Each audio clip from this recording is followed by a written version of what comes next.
دیکھیے دنیا، دیکھیے فتوح الغیب، میں کسی کتاب کا حوالہ نہیں دوں گا، ایک ایسی کتاب کا حوالہ دوں گا جو کتاب آج تک کسی نے ریجیکٹ کیا کیا سوچنا بھی نہیں. وہ کتاب ہے غوث اعظم کی قرآن کی تفسیر، تفسیر الجیلانی. 6 جلدوں میں غوث اعظم رضی اللہ تعالیٰ عنہ نے قرآن پاک کی تفسیر کی ہے. تفسیر کا مطلب سمجھتے ہیں؟ تفسیر کا مطلب ہوتا ہے اللہ کی آیتوں کی مراد کو ظاہر کرنا. کیا بات؟ آئیے خدا کی بولی کی مراد کیا ہے اس کو ظاہر کرنے کا نام تفسیر ہے. آج کوئی بھی ترجمہ کر دے تو کیا مفسر بن جاتا ہے؟ اللہ کیا کہنا چاہتا ہے، مشیت خدا کیا ہے، کلام رب کا تقاضا کیا ہے، اس تقاضے کو امت کے سامنے واضح کر دینے کا نام تفسیر ہے. آپ خدا کی قسم جب پڑھیں گے تفسیر الجیلانی کو تو آپ کو ایسا ہی لگے گا کہ سارے استاد ایک طرف، انہی کو استاد بنانا چاہیے. ایک دم ایسی باتیں ملیں گی کہ توحید کا مقدس ماحول صبح و شام کے لیے قائم ہو جائے گا اور توحید کا اسٹیٹس بلند سے بلند تر ہوتا چلا جائے گا. اور کبھی ایسا نہیں لگے گا کہ نہیں ہم جو واقعی میں سال میں ایک مرتبہ جو فاتحہ کر دیے نا، 11ویں کر دیے نا، ہم واقعی عبد القادر کے ماننے والے نہیں. آپ واقعی سمجھ جاؤ گے کہ نہیں، یہ سالانہ جو مان رہے ہیں نا یہ ہم لوگوں کی سوچ غلط ہے. ارے عبد القادر تو توحید کا کانسیپٹ ہے، ان کو تو روزانہ ماننے کا پہلو ہے، ان کو تو ہمیشہ ماننے کا پہلو ہے. جو قرآن کا ایکسپلین کرے، جو اللہ کی مراد کو ظاہر کرے، جو کلام ربانی کی توضیح کرے، وہ توحید پرست نہیں ہوگا. تو کیا ہوگا؟ افسوس یہ ہے کہ اپنوں نے بھی ان کو صحیح نہیں مانا، اور غیر تو غیر ہی ہے، ان سے کوئی گلہ نہیں ہے.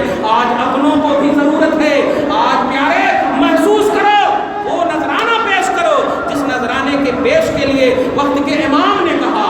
لکھا تو 1400 کتابیں، ایسی ایسی کتابیں جن کے سطر میں عشق مصطفیٰ ہے، اس کے لائن میں مصطفیٰ کی محبت ہے. ناموس رسالت احمد رضا کا دوسرا نام ہے، عزت مصطفیٰ احمد رضا کا تیسرا نام ہے، تحفظ ناموس رسالت احمد رضا کی زندگی کا ایک ایک سیکنڈ ہے.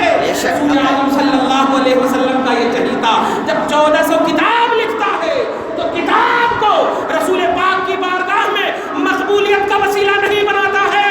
اسٹیٹس سمجھو، وقت کا مجدد جو اللہ کی طرف سے سلیکٹڈ ہوا کرتا ہے وہ جب پیش کرتا ہے تو سمجھو وہ توحید کے خلاف پیش نہیں کر سکتا، وہ رسالت کے خلاف نہیں. ارے ان کے قلم کی برقباری یہ ہے کہ وقت کے بڑے سے بڑے نمرود بھی نہ بچ سکے ان کے قلم سے.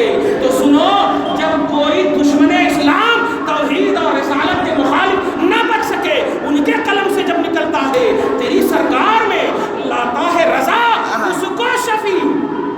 بے شک حق ہے. مصطفیٰ جان رحمت کو شفیع بناتے، اگر فتاوی رضویہ کو وسیلہ بناتے، خدا کی قسم تاریخ نہیں رب گواہ ہے کہ وہ مقبول بنا لیتا، محبوب بنا لیتا. لیکن نہیں، ساری کتابوں کو ایک طرف رکھ دیا. نماز کا تم ہمیں درس دیتے ہو یا حج وغیرہ کی بات کرتے ہو، کتنے قلم کی روشنائی خرچ کیے ہوں گے امام احمد رضا، کتنی انرجی لاس کیے ہوں گے اور کیسے کتاب لکھے ہوں گے. اور ایک بھی کتاب تجارت کے لیے نہیں، اپنے پاس کے پیسے سے خرچ کر کے بانٹتے تھے اور امت کو بھی یہی ذہن دیتے تھے کہ سنو، جہاں کہیں ضرورت ہو پیش کرو دین اسلام کو، مذہب اسلام کو. وہ وقت کا امام، بے لوث خدمت کرنے والا، 1400 کتاب لکھنے والا، جب اپنے رسول کے پاس جانا چاہتا ہے تو توحید کے علم بردار کس کو پیش کرتا ہے؟ کہتا ہے کہ تیری سرکار میں لاتا ہے رضا اس کو شفیع جو میرا غوث ہے. اور کرے میرا غوث ہے، میری تمہید ایمان، میری فتاوی رضویہ، میری کتاب نہیں، جو میرا غوث ہے. کتنا کمان ہے غوث کی غوث، کتنا کمان ہے ان کی بلاغت پر، کتنا کمان ہے ان کی توحید پر، کتنا کمان ہے ان کی رسالت پر، کتنا کمان ہے ان کے ایمان پر. اپنی کتاب کو بالائے طاق رکھ دیتے ہیں، باوجود کہ سب مصطفیٰ کے عشق میں لکھی گئی ہے، سب مصطفیٰ کی محبت میں لکھی گئی ہے. لیکن توحید کے علم بردار غوث اعظم کو محسوس کرو، کہتے ہیں جو میرا غوث ہے اور لاڈلا بیٹا ہے. سبحان اللہ، سبحان اللہ. لاڈلا